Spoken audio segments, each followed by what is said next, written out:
Silaturahmi Angga Wijaya ditolak mentah-mentah, Dewi Persik ungkit soal luka hatinya. Bercerai dari Angga Wijaya membuat Dewi Persik masih murka. Walaupun sudah memaafkan perlakuan Angga Wijaya, Dewi Persik mengaku masih belum bisa menyambung silaturahmi.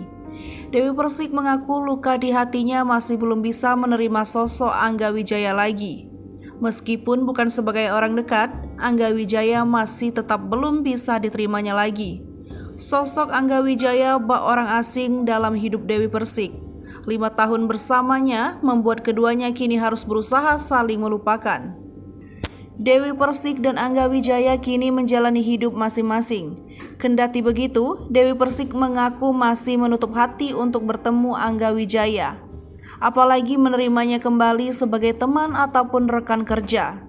Ia mengaku luka di hatinya masih belum benar-benar sembuh, sehingga silaturahmi dengan Angga Wijaya belum bisa dilakukan. Selama masa iddah, Dewi Persik mengaku belum bisa menerima kembali sosok Angga Wijaya. Waktu kurang dari 3 bulan masih membuat sakit hatinya kian terasa. Sebelum Angga Wijaya, mantan suami Dewi Persik juga mengalami hal yang sama. Ia mengungkapkan mampu berdamai dengan Aldi Taher setelah 8 tahun usai bercerai. Dewi Persik mengaku membutuhkan waktu untuk bisa bertemu sapa dengan Angga Wijaya. Ia pun menyerahkan pertemuan dengan Angga Wijaya terjadi secara alamiah melalui kerja semesta.